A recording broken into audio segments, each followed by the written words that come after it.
siap, saya akan menunjuk sana, saudara, untuk melakukan teknik modifikasi cuaca. Saya akan menelisiknya eksklusif.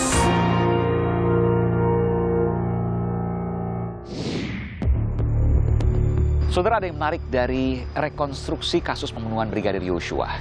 Sejumlah adegan hilang. Apa artinya? Barada Eliezer, polisi yang paling muda dengan pangkat rendah, melawan Jenderal Sambo dan 3 tersangka lainnya. Saudara, saya Aiman Wicaksono. Saya akan mengupas dan membedah bagaimana kemudian proses hukum ini ke depan. Simak di Aiman.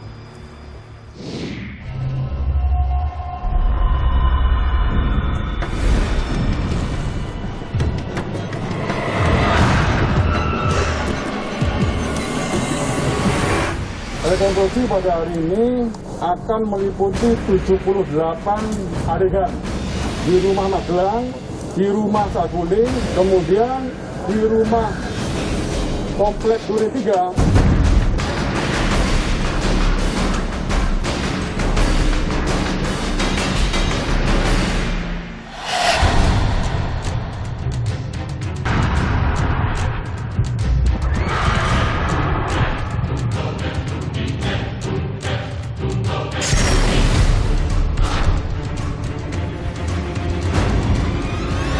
Saya melihat 2 versi yang berbeda dengan isi juga yang berbeda, saudara. Saya akan tampilkan pada Anda. Pada versi pertama, di mana diperankan langsung oleh sejumlah tersangka, tidak ada adegan di mana Irjen Verdi Sambo melakukan penembakan terhadap Brigadir Yosua. Namun fakta ini berbeda, saudara, dengan versi 3 dimensi yang juga dibuat oleh polisi.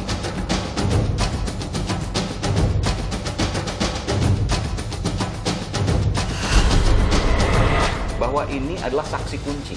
Boleh saya katakan, dari kemarin Mbak Susi juga ikut dalam proses rekonstruksi. Ya. Apakah benar saat ini Barada Eliezer melawan 4 tersangka lainnya yang berbeda keterangan? Waduh, ini berat.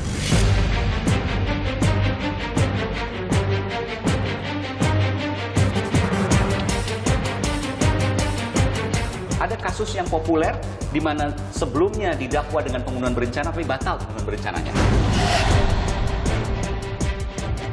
Ya, dikenal dengan Cebongan, di mana karena speed corpsnya tinggi, emosi tinggi kita baru selesai latihan, dan dia memang memegang senjata. Betul. Tapi ternyata hakim di banding maupun di kasasi Mahkamah Agung menyatakan bahwa itu bukan pembunuhan berencana karena ada dorongan yang kuat dari kekecewaan yang bersangkutan. Betul sekali. Dan ini bisa terjadi di kasus Sambo.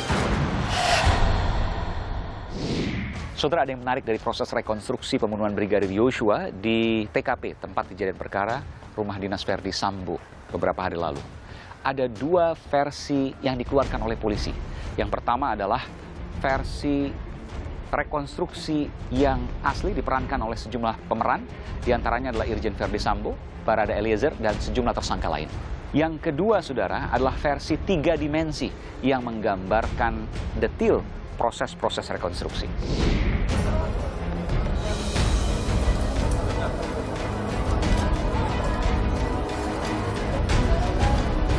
Pada versi pertama, di mana diperankan langsung oleh sejumlah tersangka, tidak ada adegan di mana Irjen Verdi Sambo melakukan penembakan terhadap Brigadir Yosua. Saat rekonstruksi dilakukan di rumah dinas Duren 3, setelah Barada Eliezer menembak Yosua 3 atau 4 kali, ia mengatakan lupa, antara 3 atau 4 kali, lalu tidak dilanjutkan Verdi Sambo menembak Yosua, melainkan Verdi menembak ke dinding rumah.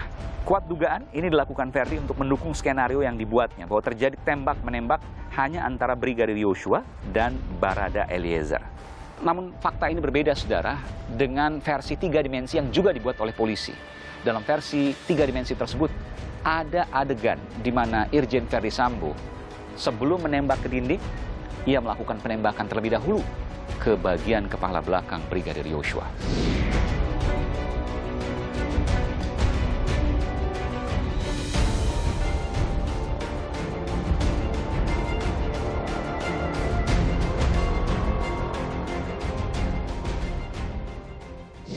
Saya ingin bergeser sedikit ke belakang, saudara, di mana dari hasil otopsi pertama yang disampaikan oleh sejumlah polisi pada saat itu, diantaranya adalah Kapolres Jakarta Selatan dan juga Karopenmas Mabes Polri, yang menyatakan bahwa dari hasil otopsi pertama tidak ditemukan ada tembakan di bagian kepala. Luka di bagian hidung merupakan luka yang terjadi karena serempetan peluru. Dari 5 tembakan yang disampaikan atau dikeluarkan oleh Barada RE, tadi disampaikan bahwa ada 7 luka tembak masuk. Yani yang pertama pada kelingking ya, atau jari manis di sini. Peluru yang ditembakkan oleh saudara RE itu mengenai kelingking dan tembus sampai ke badannya, sehingga itu dihitung 2.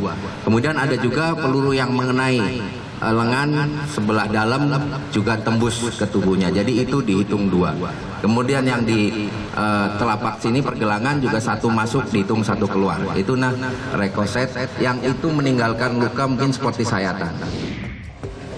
Kita belum lihat, tetapi penjelasan dari penyidik bahwa yang dibilang sayatan itu adalah karena gesekan proyektil yang ditembakkan oleh Barada ini kecil. Baru setelah otopsi kedua, hal tersebut terungkap bahwa ada tembakan di belakang kepala yang kemudian menembus hingga ke hidung. Dan memang yang fatal adalah 2, yaitu di dada dan di kepala. Itu yang fatal. Arah masuknya anak peluru, kita lihat ada 5 luka tembak masuk dan 4 luka tembak keluar. Jika kita gabungkan dengan Ferdi Sambo yang tidak mau memerankan bahwa ia menembak Brigadir Yosua, dan kita gabungkan dengan hasil otopsi pertama yang ternyata direvisi oleh hasil otopsi kedua, maka muncul sebuah dugaan bahwa memang hal ini sudah dipersiapkan sejak awal, bahwa Irjen Ferdi Sambo dianggap tidak pernah menembak Yosua. Ini hal yang menarik karena dari hasil otopsi pertama tidak ada, rekonstruksi yang diperankan oleh Ferdi Sambo juga tidak memuat hal tersebut. Dan saudara, tidak hanya hal tersebut, saya menemukan 3 hal yang tidak jelas tergambar dalam proses rekonstruksi. Dan 3 hal ini merupakan hal yang krusial, penting, signifikan untuk kemudian dilanjutkan dalam proses penuntutan hingga persidangan di pengadilan. Pertama adalah proses perencanaan pembunuhan yang sama sekali tidak tergambar dari rekonstruksi. Padahal pasal yang dikenakan adalah pasal 340 KUHP yang adalah pasal pembunuhan berencana. Lalu pertanyaannya kini, di mana proses perencanaannya? Ini yang tidak tergambar dalam rekonstruksi. Yang kedua, saudara, bentuk pelecehan apa yang dilakukan Yosua terhadap Putri Chandrawati jika memang benar terjadi? Tidak tergambar pula dalam rekonstruksi, atau minimal ada petunjuk yang kemudian mengarah ke arah dugaan pelecehan tersebut. Yang ketiga, kronologi penembakan yang berbeda atas eksekusi Brigadir Yosua, di mana Ferdi Sambo tidak mengakui ia menembak Brigadir Yosua karena tidak diperankan dalam proses rekonstruksi, meskipun dalam visual 3 dimensi itu digambarkan. Yang keduanya sama-sama diproduksi oleh polisi. Artinya bahwa ada perbedaan antara versi Ferdi Sambo dengan versi yang kemudian diyakini oleh pihak kepolisian. Saudara, apa yang bisa disimpulkan di sini? Jelas tampak bahwa Barada Eliezer satu-satunya tersangka yang paling muda dengan pangkat rendah. Ia melawan Jenderal Sambo beserta 3 tersangka lain. Apa yang akan terjadi di depan dalam proses hukumnya masih abu-abu. Saudara, dari sini saya akan menuju ke pengacara Barada Eliezer yang pertama kali mengetahui kondisi sesungguhnya Barada Eliezer pada saat ia mengubah BAP dari rekayasa ke BAP yang dianggapnya sesuai dengan fakta. Ikuti saya, saudara, eksklusif di Aiman.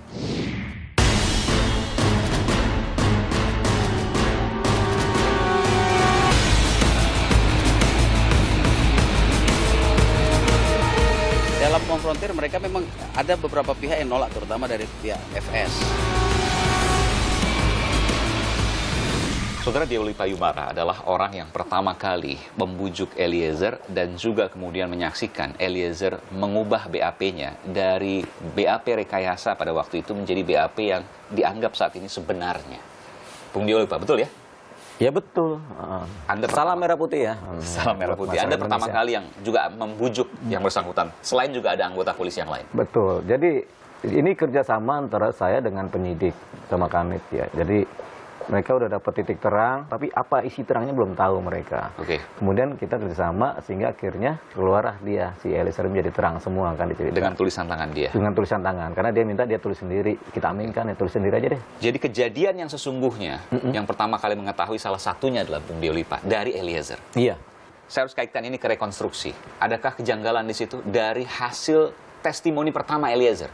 Apakah sesuai atau ada yang janggal? Testimoni yang di suratnya dia atau yang di BAP? Yang di BAP dan suratnya dia. Ya. Kalau dengar-dengar sih katanya ada berbeda ya. Berbeda? Jadi, berbeda. Dari media kan saya nggak ngikutin itu ya. Saya tinggal lihat cuplikan, oh ada kejanggalan. Jadi kalau ada kejanggalan, kalau yang saya pakai ya keterangan Eliezer. Memang satu orang ini, Eliezer ini bicara terus terang apa adanya, jujur. Kenapa? Faktornya adalah faktor Tuhan. Dia menyampaikan ini. Yang kedua faktor pacarnya. Kan dia kan telepon pacarnya dulu, suruh bicara apa adanya kan, sehingga Dan orang tua kabarnya? orang tua sudah nyuruh dia kan, orang tuanya kan mau diambil Sambo tuh, buru-buru diselamatin. Mau diambil Sambo? Iya kan, disuruh ke Jakarta, grupnya Sambo mau rangkul orang tuanya. Oh, grupnya Sambo Anda katakan itu? Iya. Anda punya data soal itu? Kan Eliezer ngomong. Gimana?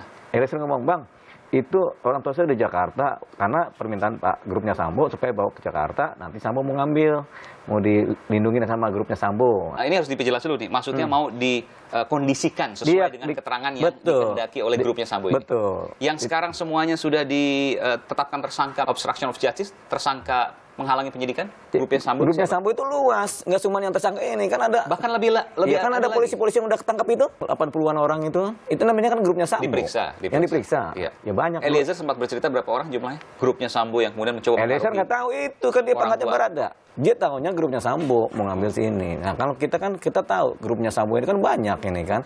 Ketika orang tuanya Eliezer ini dibawa ke Jakarta, waktu itu Eliezer masih lepas. Nah Eliezer kemudian berpikir jangan-jangan mau dijebak nih orang tua saya. Akhirnya dia kontak sama Brimob, nah kesatuannya supaya tolong selamatkanlah si orang tua saya ini. Akhirnya sama Brimob dibawalah ke kos-kosan dijaga oleh Brimob. Oh dari situ kemudian dibujuk dan sebagainya. Iya, kemudian saya konfirmasi dong. Saya konfirmasi kebenaran data ini ke Sespri Dankor Brimob. Teman, iya Bang, kami yang amankan, udah aman. Oh, Anda coba konfirmasi. Iya dong, kan saya punya jaringan. Kemudian keluarganya ini juga mungkin bicara sama ini via telepon. Kan waktu dia masih bebas, masih kelayapan kan. Jangan ikuti skenario, ikutin aja.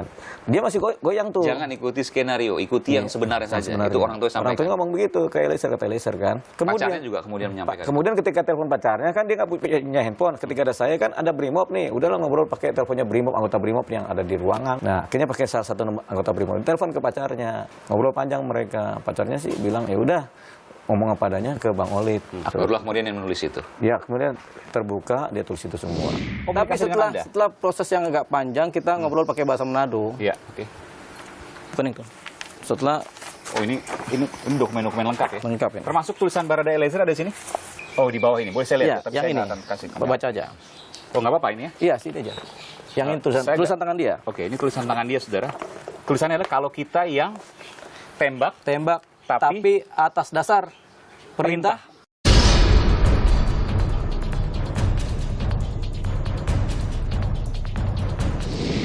Yang ini tulisan tangan dia. Oke, ini tulisan tangan dia, Saudara.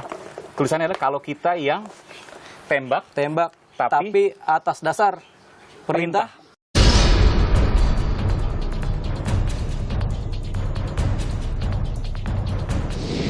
Jangan ikuti skenario, ikutin aja. Dia masih goyang tuh. Jangan ikuti skenario, ikuti yang sebenarnya saja. Itu orang tua sampaikan. Orang tua ngomong begitu ke Eliezer, kata Eliezer kan. Pacarnya juga kemudian menyampaikan. Kemudian ketika telepon pacarnya kan ngobrol panjang mereka. Pacarnya sih bilang, "Ya udah, ngomong apa adanya ke Bang Olid." Barulah kemudian yang menulis itu. Ya, kemudian terbuka dia tulis itu semua. Nah, salah satu poin yang disampaikan adalah kecurigaan dia mengenai hubungannya antara Kuat sama Putri. Kuat Ma'ruf, supir, sama dengan Ibu Putri. Dia menyampaikan itu? Dia menyampaikan ke saya, Bang, saya kayak ada curiga dikit. Tapi saya nggak tahu ya, Bang ya. Tapi saya disampaikan? Curiga aja sama Kuat sama Putri karena mungkin terlalu dekat kali hubungannya kan. Kuat 10 tahun kalau tidak salah. Ya, Kuat sama Putri kan hubungannya 10 tahun. Kalau Yosua sama Putri cuma 2 tahun. 2 tahun. Eliezer 8 bulan. Dari 8 bulan itu mengamati Eliezer mengatakan itu ada kecurigaan antara Kuat Ma'ruf dengan Ibu Putri. Meskipun ini belum pernah diselidiki karena memang yang dianggap adalah bahkan Komnas HAM terakhir juga mengatakan bahwa ada dugaan pelecehan dari Yosua kepada Ibu Putri. Pada 7 Juli tahun 2022 sekitar pukul 00 WIB adanya perayaan hari ulang tahun pernikahan saudara FS dan PC. Pada tanggal yang sama terdapat dugaan kekerasan seksual yang dilakukan oleh Brigadir J terhadap saudari PC, di mana saudari FS pada saat yang sama tidak berada di Magelang. Komnas HAM ini terlalu berani, ya kan? Terus apalagi dia bilang kami menduga ada dugaan dari lembaga resmi nggak boleh disampaikan. Tapi Anda kan juga menduga juga. Beda dong, dia kan lembaga negara. Kalau kita pengacara boleh bilang curiga dan duga, tapi kalau Komnas HAM jangan sampai menduga. Menduga itu kan proporsinya kan cuma 20-50% suatu keadaan potensi kejadian terus dia sampaikan ke publik. Bahaya. Itu ngomongnya ke abang aja atau ke pihak polisi juga, ke penyidik juga? Dia nggak berani ngomong. Karena ini kan bukan faktual ya. Ini curiga. Orang curiga ke abang aja ini? Iya, itu kan curiga perasaan. Kalau dari awal abang sudah menggambarkan Eliezer sendirian melawan 4 tersangka, betul ya? Betul. Bahaya dong, artinya tinggal kemudian satu langkah lagi, semua keterangan yang jujur kemarin bakal berubah di persidangan. Iya, itu kan pikiran kita. Kalau kita logis tapi kan? Logis, tapi kalau kita punya Tuhan, selalu ada terang-terang Tuhan menyinari. Eliezer ini kan bicaranya jujur. Satu orang kalau bicara jujur dan sempurna, itu mengalahkan omongan-omongan setan, omongan-omongan iblis. Baik, karena saya mau tunjukkan ya, ada 2 rekonstruksi yang berbeda yang kemudian disampaikan oleh polisi. Yang pertama rekonstruksi asli di mana tidak ada proses penembakan dari Verdi Sambo ke Yosua. Di animasi 3 dimensi ada hal tersebut. Artinya, Verdi Sambo tidak mengakui bahwa ia menembak Yosua. Meskipun mungkin dari keterangan yang lain, ada saksi ahli, bukti-bukti yang lain, polisi menyimpulkan hal yang lain. Ada penembakan terhadap Brigadir Yosua dari Verdi Sambo. Ini 2 hal yang berbeda. Ditambah nanti keterangan Eliezer yang mungkin berbeda saat persidangan. Apa yang bakal terjadi? Jadi gini, keterangan animasi yang buat polisi. Betul. Rekonstruksi yang sekarang yang buat polisi juga. Iya, tanpa paksaan, tapi kalau nggak mau ya akan dilakukan penggantian pemeran atau tidak. Tapi kan 2 rekonstruksi yang berbeda dari polisi yang sama. Betul. Ya bebas aja sih, namanya cuma rekonstruksi kan. Yang ada nanti di persidangan, fakta-fakta nanti kan. Ada kekhawatiran nggak sih kalau seandainya tiba-tiba berbelok 180 derajat? Saya tunjukkan misalnya kasus Munir yang rame-rame kemudian menarik BAP. Ada juga kasus Marsinah yang akhirnya kesemuanya adalah banyak dari para terdakwanya yang bebas. Mungkinkah ini terjadi di kasus pembunuhan Brigadir Yosua? Kalau di kasus pembunuhan Yosua nggak mungkin terjadi. Anda yakin nggak mungkin terjadi? Nggak mungkin, karena itu udah ada fakta-fakta, ada tembok yang kena tembak, ada sarung tangan yang sudah disita, kemudian ada pengakuan ini, ada korbannya mati, ada yang melihat kan begitu kan. Terus ada foto geletaknya, itu kan fakta. Meskipun bisa saja kembali ke skenario awal, ada pelecehan, tembak-menembak, lalu kemudian tidak ada pembunuhan berencana dan seterusnya. Nggak mungkin itu. Membela diri. Itu udah selesai yang skenario awal itu. Itu juga kan nggak masuk dalam BAP di kejaksaan. Kan jaksa juga bukan orang bodoh. Jaksa kan menilai dari awal. Makanya kenapa keterangan-keterangan atau BAP yang dikirimkan ke kejaksaan dibalikin lagi. Kenapa jaksa berani gitu? Karena masih fiksi, masih menduga-duga. Sampai saat ini memang sulit kasusnya. Sulit karena sudah dihancurkan itu fakta-fakta di lapangan kan, sama skenario cerita, saksi-saksi juga kan udah berobong semua. Makanya saya udah bilang, motif itu nggak penting, yang penting peristiwa hukumnya baru diolah di persidangan. Dari semua yang Anda lihat sampai hari ini, sampai detik ini, adakah yang Anda khawatirkan terkait dengan penanganan kasus ini untuk keadilan ke depan? Atau Anda yakin bahwa ini akan berjalan sesuai dengan keadilan? Ini akan berjalan sesuai keadilan. Anggaplah si Sambo itu lolos dari hukuman berencana, dia pembunuhan biasa. Tapi kan kalau dia bilang dia nggak nembak, cuma nyuruh, kan dia nyuruh kan diakuin oleh dia kan.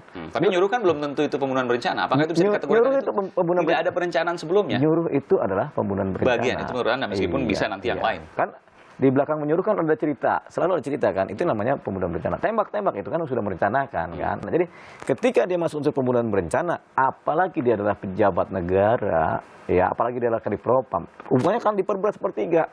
Anggaplah dia diputus 20 tahun penjara, dia umur 70 juga udah capek dia itu. Tapi kalau lebih maksimal ya hukuman mati dia. Apa yang terjadi saat ini menurut Anda tidak akan terpengaruh oleh keterangan Barada Eliezer? Ini versi Anda ya? Karena kita bicara soal persidangan waktu itu, kita bicara soal kopi Mirna misalnya. Ya, itu berbeda. Kopi Mirna itu pembuktian setengah mati loh itu. Betul. Apalagi ini yang kemudian banyak ada skenario, banyak bukti yang hilang. Ini enggak setengah mati. Lebih setengah mati kopi Mirna.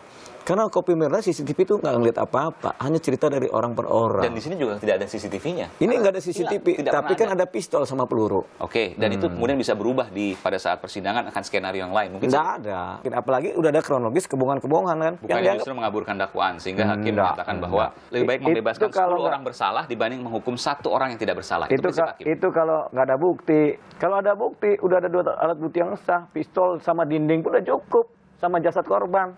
Terima kasih. Menerangkan kesalahan juga. Mas Solid, terima kasih Deolipa Yumara, pengacara yang pertama kali membongkar adanya rekayasa dari Nggak juga BAP. gitu, kan ada penyidik di samping saya. Eliezer, iya pengacara kan? Oh, pengacara, penyidik. Benar juga, sekali ini benar ya Pak.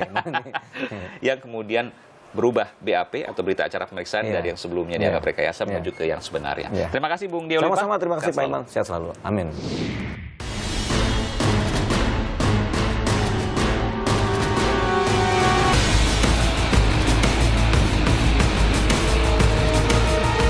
Dalam konfrontir mereka memang ada beberapa pihak yang nolak, terutama dari pihak FS.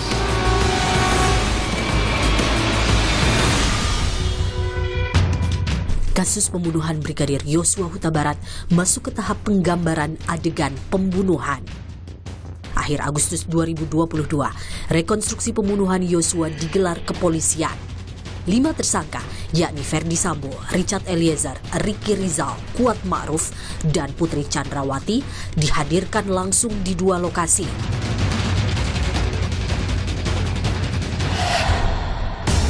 Lokasi pertama, rumah pribadi Ferdi Sambo di Jalan Saguling, Jakarta Selatan. Di rumah ini, polisi menggelar reka ulang yang terjadi pada 4 dan 7 Juli 2022 di rumah pribadi Sambo di Magelang, Jawa Tengah. Dalam 16 adegan yang diperagakan, terlihat Putri Chandrawati berbaring. Bribka Riki, Kuat Ma'ruf, dan korban Brigadir Yosua terlihat memasuki kamar Putri bergantian. Masih di lokasi yang sama, rumah di Jalan Saguling, diperagakan 35 adegan yang terjadi pada 8 Juli 2022, hari pembunuhan Yosua. Dalam rekonstruksi ini, diperagakan adegan sebelum dan sesudah pembunuhan Yosua.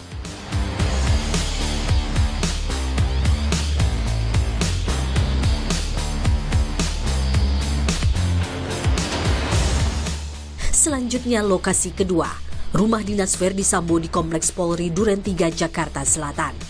Disinilah tempat kejadian perkara TKP. Di rumah dinas yang hanya berjarak kurang dari 1 km dari rumah pribadi Sambo, diperagakan 27 adegan detik-detik pembunuhan Yosua pada 8 Juli 2022. Dalam rekonstruksi ini ditampilkan 2 versi adegan penembakan, yaitu versi Eliezer dan versi Sambo. Eliezer terlihat digantikan peran pengganti saat adegan berhadapan dengan Sambo. Pun, Sambo dan istrinya menolak sejumlah adegan dalam proses rekonstruksi. Sambo dan Putri digantikan peran pengganti. Sebenarnya ini adalah mekanisme standar, SOP standar yang dilakukan bagi pihak atau tersangka yang merasa tidak melakukan adegan itu boleh mengajukan keberatan. Keberatan dalam hal ini tentu keberatan tersebut akan kita berikan pemeran pengganti, figur. Dalam proses kali ini ada beberapa hal, ya ada beberapa hal. Misalnya saya kasih contoh ini yang contoh mudah. Mas itu menurut saya ada di situ, tapi Mas itu mengatakan enggak, dia tidak di situ, ada di sana. Nah, kalau dia tidak mau terima, kita pakai pemeran pengganti di sana. Setelah rekonstruksi usai, Polri meluncurkan versi visual 3 dimensi. Nampak jelas adanya perbedaan antara versi rekonstruksi dengan versi 3 dimensi. Utamanya soal tembakan Ferdi Sambo di tubuh Yosua yang tak diperagakan Sambo. Mana yang benar? Aiman mengupasnya. Benarkah pada saat persidangan nanti kasus pembunuhan Brigadir Yosua akan lebih sulit dari kasus kopi Mirna atau kopi sianida yang kita sempat melihat begitu panjang persidangannya dan begitu meyakinkan bahwa yang bersangkutan tidak bersalah dan seterusnya. Saya bersama dengan Hakim Agung 2011-2018 Kamar Pidana Profesor Gayus Lumbun. Prof, sehat selalu. Ya, sehat. Salam sehat. Salam sehat juga. Kasus ini akan lebih sulit daripada kasus kopi sianida? Iya, karena kesulitan ini akan bermunculan dalam sisi keahlian-keahlian yang disampaikan oleh para ahli di bidang kejahatan ini. 2 hal yang menjadi penting adalah apakah perbuatan ini betul direncanakan sebelumnya atau perbuatan ini memang spontanitas. Oke, tapi sebentar. Kalau kopi sianida tidak ada satu bukti pun di mana Jessica menaruh racun sianida. Tidak ada satu CCTV pun. Ya. Kalau sekarang kasusnya kan beda. Ada menyuruh menembak dan itu diakui pada rekonstruksi kemarin. Tembak, woi, tembak oleh Ferdi Sambo kepada Barada Eliezer. Dua hal yang berbeda. Tidak ada bukti, yang ini buktinya kuat. Memang kerangka hukum itu yang membuat ringannya perbuatan atau beratnya perbuatan itu sangat ditentukan kepada tafsir perbuatan yang berkaitan dengan hukumnya, ya. Jadi seringkali ada dua analisa perbuatan dan analisa hukum. Ini bedanya memang. Tetapi secara keseluruhan ini akan menyita banyak pihak yang mengutarakan keahliannya berkaitan dengan analisa perbuatan. Dan para ahli akan berdebat mengenai analisa yuridisnya. Oke, apa yang dikhawatirkan bahwa yang bersangkutan ini, Ferdi Sambo misalnya, dan para tersangka lainnya tidak melakukan pembunuhan berencana. Ada kasus yang populer di mana sebelumnya didakwa dengan pembunuhan berencana tapi batal pembunuhan berencananya. Ya, tetap karena pasalnya tidak bisa berkaitan dengan perencanaan pembunuhan. Dan hal ini seorang prajurit yang mempengaruhi jiwanya, dia bebas bersenjata. Sebentar, Anda katakan prajurit karena Anda di kamar pidana militer, maksudnya kasus cebongan? Ya, dikenal dengan cebongan, di mana karena SPD Korpsnya tinggi, emosi tinggi ketika baru selesai latihan, dan dia memang memegang senjata. Maka ya dia melakukan tindakan kekerasan yang bukan berencana. Padahal sebelumnya pasti akan berpikir bahwa semua sudah diatur, misalnya mematikan listrik dan lain sebagainya, itu pasti sudah ada perencanaan. Itu teknis. Dan itu tidak termasuk perencanaan? Tidak, perencanaan harus niat yang berencana. Tapi ini nggak keinginan, spontanitas karena tekanan sesuatu, dalam hal ini SPD Korps pada pasukannya, maka timbullah satu tindakan, yaitu dengan membunuh sekali 4 orang dan mendatangi tempat yang dia tidak bebas, korbannya tidak bebas. Apapun hakim militer akan berpandangan bahwa ini memang bukan perencanaan. Dan ini bisa terjadi di kasus Sambo? Ini hampir mendekati hal-hal yang bisa kita khawatirkan bahwa tidak direncanakan karena pengaruh sesuatu. Oleh karena itu pengaruh sesuatu ini perlu diteliti sebagai bentuk analisis perbuatan. Dua hal, apakah minuman keras atau narkoba? Yang kedua, apakah ada dorongan psikologis yang tinggi atas kekecewaan? Dua hal itu yang kemudian bisa mencoret pasal pembunuhan mungkin berencana. istilah narkoba itu saya sebut sebagai adiktif. Karena bisa narkoba, bisa yang lain yang sama pengaruhnya. Oke, dalam hal ini kita masuk, misalnya nih, kita bicara soal andai-andai. Dalam kasus ini, pembunuhan Brigadir Yosua. Ketika pemerintah itu dalam keadaan pengaruh sesuatu hal, bisa miras, minuman keras, bisa di atas itu, berarti narkotika. Misalnya ada pengaruh lain seperti emosi yang tinggi, demikian tinggi karena informasi dari istrinya. Itu skenario-nya, benar apa tidak kita buktikan. Dan itu spontan, itu hitungannya spontan. Itu bisa spontan. Oke, kalau itu terjadi, apa yang akan terjadi pada proses persidangan? Hakim akan berpikir apa? Hakim akan berpikir dia tidak berencana. Tidak berencana? Ya, spontanitas. Jadi 340 coret? Coret, 338 itu ya memang pengganti dari 340 kalau menurut konsep penyidik. Betul, tapi 338 kan pasal pembunuhan. Pembunuhan yang ancaman hukumannya ringan sekali, tidak terlalu berat lah. 15 tahun. Tapi karena ia petugas, aparat, maka ditambah sepertiganya, menjadi 20 tahun. Itu sama saja. Ya yang kedua belum tentu, karena yang kedua belum tentu karena jabatan itu kan sifat perintahnya itu macam-macam dan harus ditafsirkan oleh pejabat juga. Artinya dia sudah dibekali diri dengan pemahaman perintah yang beretiket baik. Apalagi dia bukan TNI. Kill or to be kill, dia tidak begitu sifatnya, tapi protection, tidak harus mematikan. Nah ini juga bagian dari pelemahan dakwaan kepada Sambo untuk 340. Yang juga menjadi pertanyaan adalah kenapa seorang polisi sesenior Ferdi Sambo melakukan hal tersebut di rumah. Itu yang kemudian bisa menguatkan yang saya sampaikan. Artinya kalau ada pengaruh obat atau pengaruh emosi yang tinggi, walaupun emosi tidak pernah diatur di hukum, tidak pernah. Tetapi kalau pengaruh yang lain sehingga membuat orang ini tidak stabil, itu kan tidak berencana. Termasuk dari kemudian tadi, Mas Ekman. Kenapa dia lakukan di tempat rumahnya? Jelas akan banyak orang lihat dan adanya banyak orang. Kenapa tidak diperintahkan ditahan saja? Di dalam tahanan kan cuma sekelompok orang, misalnya. Itu menunjukkan dia tidak berencana.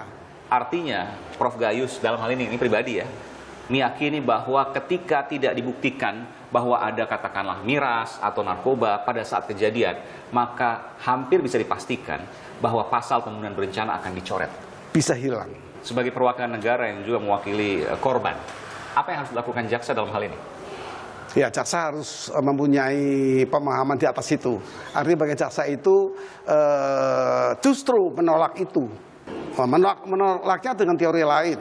Ya misalnya, ini sebenarnya memang dia sadar. Ini seperti dua hal yang berbeda, kejahatan berbeda. Satu perbuatan seperti melempar bom ke kolam ikan orang. Dia mencuri juga menggunakan alat peledak dengan kesadaran. Nah, jaksa harus menggiring ke pasal 65. Harus dibuktikan bahwa ketika ia melakukan itu dalam kesadaran. Sadar penuh. Nah, lebih dari satu kejahatan. Oke. Jadi apa kejahatannya? Ya tentu pembunuhan, perintah yang salah. Itu banyak sekali dalam posisi dia memimpin lembaga yang terstruktur. Itu semua pelanggaran kedua. Dan ini pasti akan ramai, panjang, dan melelahkan persidangan. Saya lihat itu. Ya.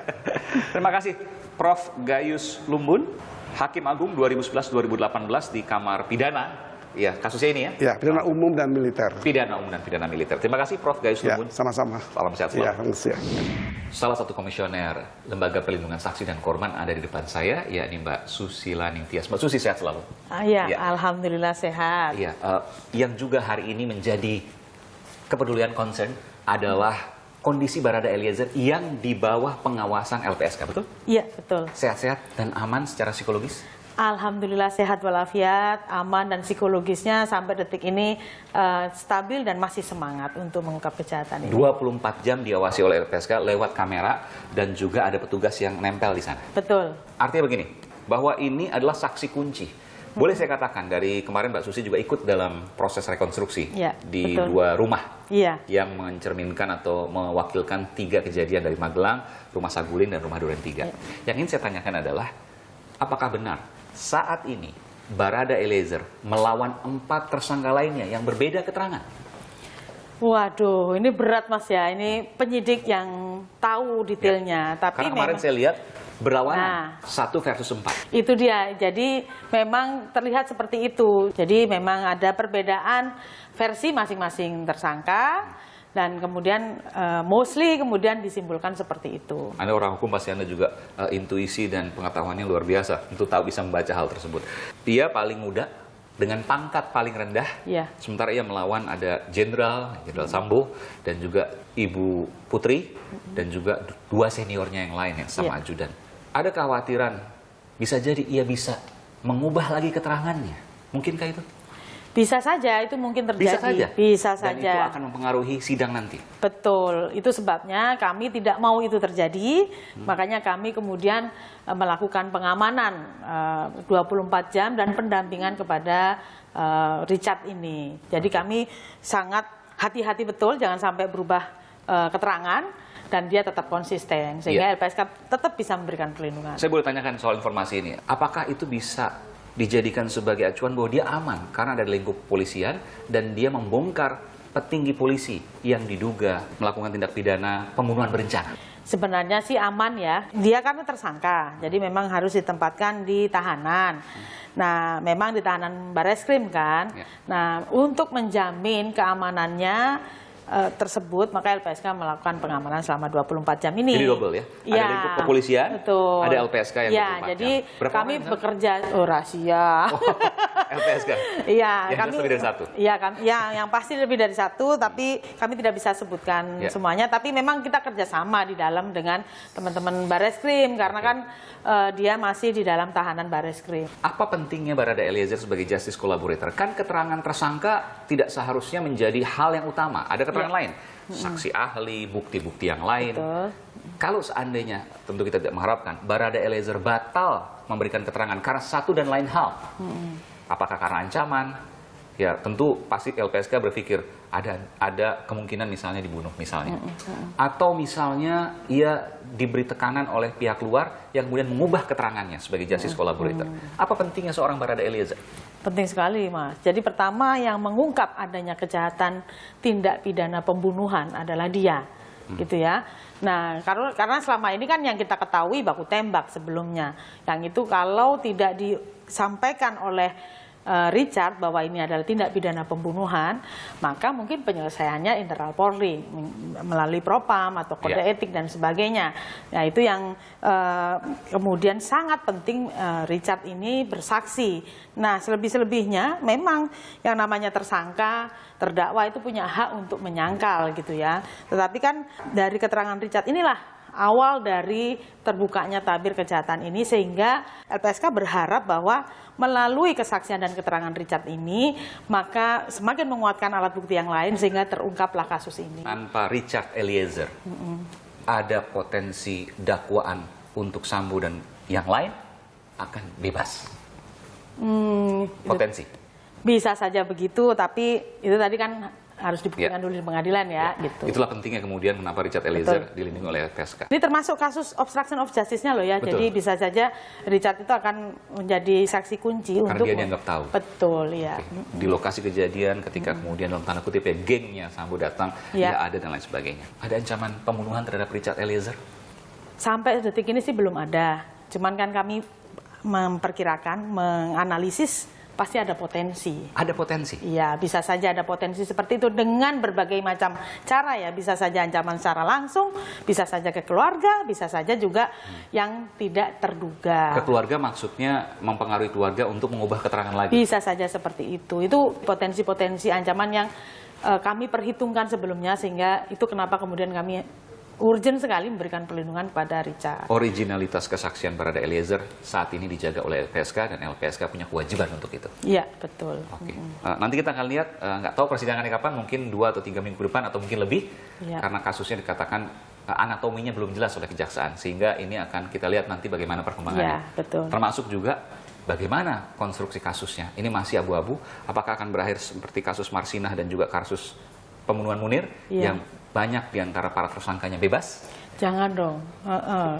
Tentu ini tergantung dari konstruksi yang dibangun oleh penyidik dan juga penjagaan oleh LPSK. Betul. Akan originalitas dari yang bersangkutan Barada Eliezer. Terima kasih Mbak Susila Ningtyas, Komisioner Lembaga Perlindungan Saksi dan Korban telah memberikan informasi di program ini. Terima kasih Pak. Saudara, bertepatan dengan 11 tahun Kompas TV, saya ingin mengungkapkan bahwa peliputan dari proses pembunuhan Brigadir Yosua hingga penanganannya adalah episode terlama Aiman. Setidaknya sampai saat ini sudah 7 episode yang Aiman sampaikan kepada Anda. Dan mayoritas adalah informasi yang eksklusif. Tentu tidak mudah untuk mendapatkan hal tersebut. Ada tantangan, hambatan. Berikut informasinya.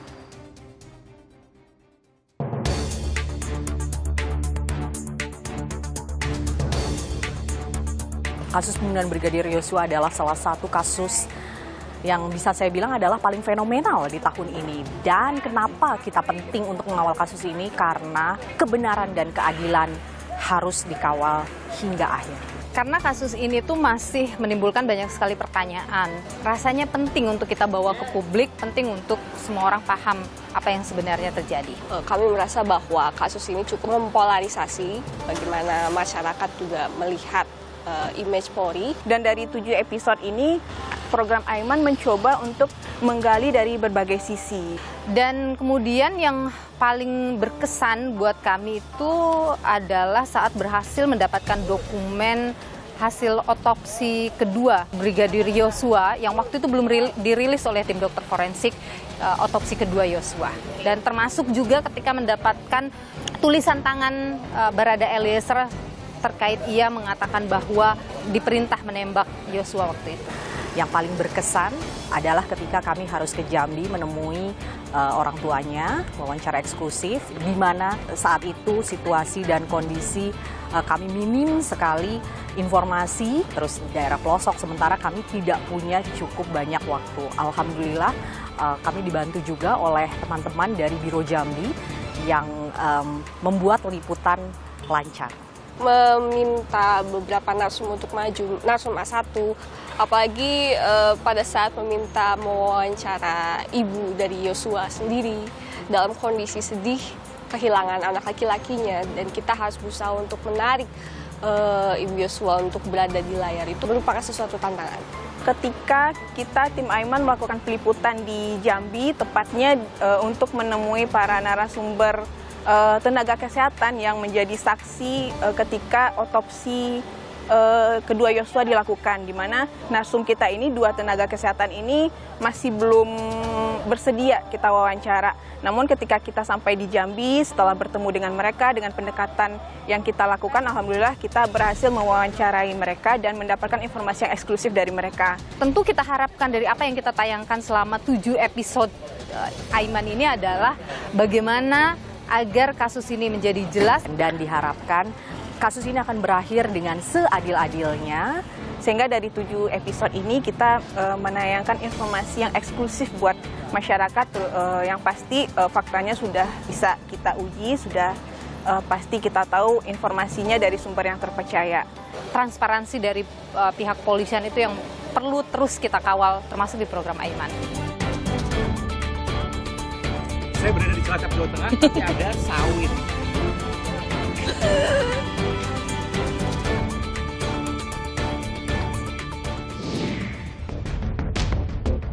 Saudara, hukum bukan soal siapa yang berada di baliknya atau tinggi-tinggi pangkat di pundak, tapi hukum bicara soal keadilan agar keberadaannya terus terjaga menuju ke kebenaran. Dan saudara, 4 hari lagi Kompas TV akan berulang tahun yang ke-11. Simak hanya di Kompas TV pada pukul 8 malam. Saya Aiman Wicaksono. Salam. Assalamualaikum warahmatullahi wabarakatuh. Salam sejahtera bagi kita sekalian. Shalom. Om Swastiastu, Namo Buddhaya, salam kebajikan.